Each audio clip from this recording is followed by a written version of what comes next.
Hello, my name is Amelie, so I'm a part of the Carnival U team. So today we would like to know more about you and your run expertise. So the first question would be, can you tell us a bit more about yourself? Absolutely. My name's Peter Holland. In 2009 I started a website called The Floating Rum Shack. It was a nice little hobby. It was a way of relieving the stresses of the day job and a way of recording my learnings into rum. At the time I hadn't drunk very much. It was a nice way of writing up about the rum clubs, about new brands that I came across, and over time it then developed into more and more. Eventually in 2013 I sort of made a full-time leap from a hobby, because effectively I'd hit a glass ceiling, I couldn't do any more and maintain the day job. But when an opportunity came along I thought, you know what, I like what I do, I want to share all the things I've learned and hopefully the passion that goes with it. So that's what I do now, I share the love. Brilliant. So can you describe a bit the nature of the company? The nature of it. So it operates on a number of levels. I still do some writing for trade press. I do brand training work. I do some consultancy. I do consumer events. But I can also be I can be a gun for hire. I can literally be working on a stand, pouring samples for people, as simple as that. So if it's involved with rum, I'm probably involved myself some way or other. So what are the current trends in the rum consumption? So ever since I started, people are always saying rum's going to be the next big thing, and from a sales point of view, rum has been steadily growing for many years now. I'm going to use some loose categorisation and say that white rum is going down, but aged rum, premium rums are going up in terms of sales. Spice rum is skyrocketing right now. More and more people drinking spice rum. So rum as a category is on the up. But it's been a nice steady growth. But now it's turning up in all sorts of places. We've got people talking about it on this morning on TV, daytime TV shows and things. So it's now hit the mainstream. Yeah. So what do people like? What do people like? I think I'm lucky because I get to experience the industry in different ways. So I could be talking with companies that import alcohol and then resell it, or I could be working at a show where I'm sampling to the Joe public and events. It's funny how different parts of the country respond differently. So having done rum festivals in Nottingham, Birmingham, Glasgow, Edinburgh, each audience has people want different things, but mostly what I find is they want spice rum. There's an absolutely ridiculous urge for spice rum. People come up to the stand, that's their opening gambit. What spice rums have you got? I don't personally drink a lot of spice rum. In fact, scratch that, I don't drink any spice rum if I'm honest. My palate's grown up past that. But if it gets people into the rum world, that's great. What I like is I like a nice aged product. But even that's not true. If it tastes great off the still, that's a good place to start. I've tried some really tasty stuff. So I would suggest that people are interested in rum. The country as a whole and the world as a whole is very much switched on to gin at the moment. That trend is still rising, but I can understand the connection with spice rum. It's a way of flavouring, and there's different brands out there that use different flavourings to create interest. So it's a market, it's a subsector there's plenty of scope for growth in it as well. So what is your main objective then? Educate. The bit that really attracted me to the category in general is that there's a history with rum. In Barbados they've been making rum since the 1600s. But do you know that they've been making cachaça in Brazil since the 1500s? That sugarcane spirits have been around for a lot longer than that. People in India will say, well, we were distilling spirits from sugarcane 1,000 years ago. So there's this weight of history, some of it good, some of it bad. Good, I don't know. But it comes with a history.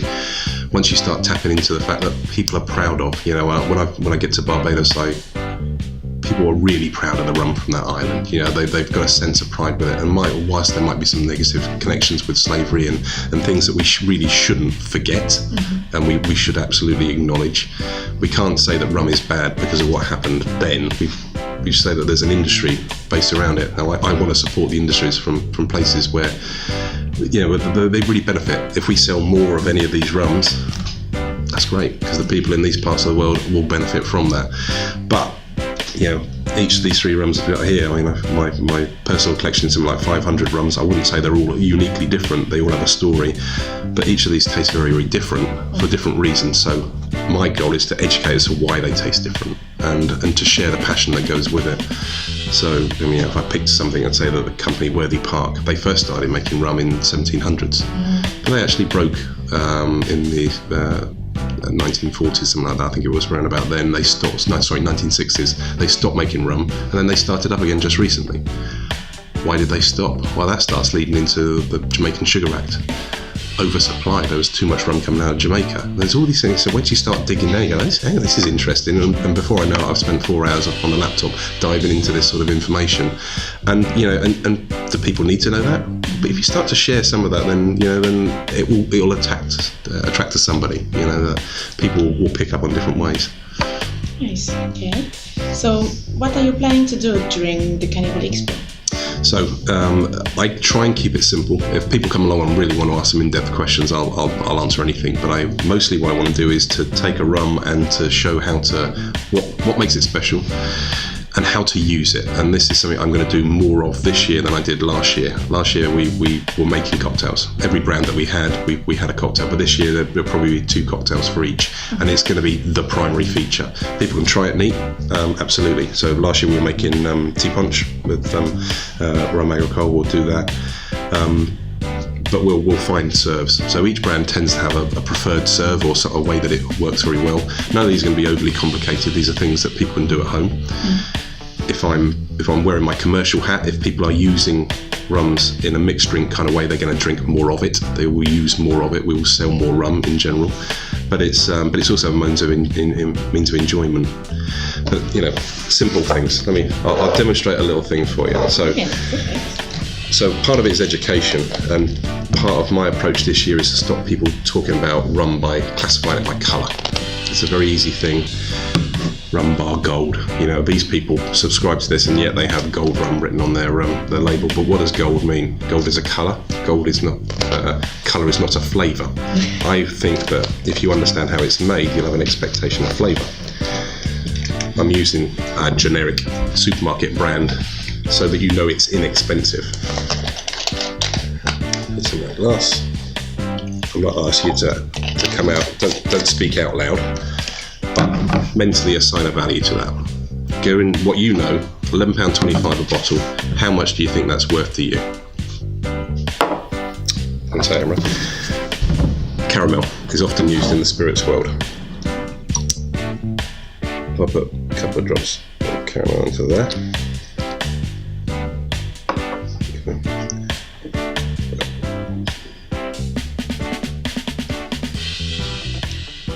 What's it worth to you now? Lots of people, when I do this with bartenders and training like that, they go like, "Ooh, is this aged?" So the point is, these rums have all been appropriately aged. This hasn't. This is an unaged rum. I've added some colour to it. So gold rum is gold rum. Are these the same sort of value? This is a little lighter in colour. If I wanted it a little darker, people say I only drink dark rum. That's all right. We can drink some dark rum. Put a bit more in. A bit darker, So people say, "Oh, I like Kraken," or "I like Wood's Navy Rum." Well, a lot of these ones are coloured. So what is it that you're buying? What are you subscribing to? So in my case, I want people to realise that colour isn't a classifier or a flavour profile. It can be as simple as that. Not everyone does that kind of trick, but Kraken isn't particularly an aged rum, and it's jet black. It's not been aged for 1,000 years, I can promise you, to get to that colour. But there is a correlation. This has been aged for 4 years, and its colour is picked up through time in barrel. This is an authentically aged product. So simple concepts, So I get this a lot. People come up, "I only drink dark rum." What do you mean you only drink dark rum? I could take some of this and put a load of caramel in it. Is that what you want? Or do you want other properties? So if I can get people then thinking about it in a simplistic sense, then maybe that gives them the opportunity to try. This is an agricole rum. It's made from fermented cane juice. These two are made from molasses. This is a mix of pot and column still. This is a pure pot still. This could be said to be the equivalent of a single malt in the whiskey world, because it's pot still. So these are, if people realise they might not be interested. You lead the horse to water. But if they start to drink and they go, this is interesting, I like this, that then gives people the opportunity to explore the category of other pure pot still rums. And so for me, that's a way of it could be they go like, I don't like that, that's too much. This is what I like. Great. You understand why this tastes the way it does. Maybe you'll be interested in other rums of a similar style. So it's that simple level of education, but it also gets us away from, I'm sitting here wearing an island shirt. I could be wearing a pirate outfit. We'll have people. We had a pirate turned up to the event I did last night. It seems that every time we do a rum tasting, a pirate will turn up. I get it. It's a lifestyle choice. I understand that. But I think we have too many pirates in the rum world, which means we don't take rum seriously. There is some really, really good stuff out there. Really good stuff, and we don't want to demean it by treating it poorly. I think we just take it a little bit more seriously. Richard Seal, who makes Dawlis, is very passionate about rum making. He takes his art very, very seriously, and he really doesn't like to be messed around. He wants his people to treat it well, but he makes a rum that's a blend of pot and condis. It's a certain style, and he's happy making that style. It reflects the art. For me, it's very Bayesian in style, but with some subtle twists about the way that what they do. He doesn't want to be seen.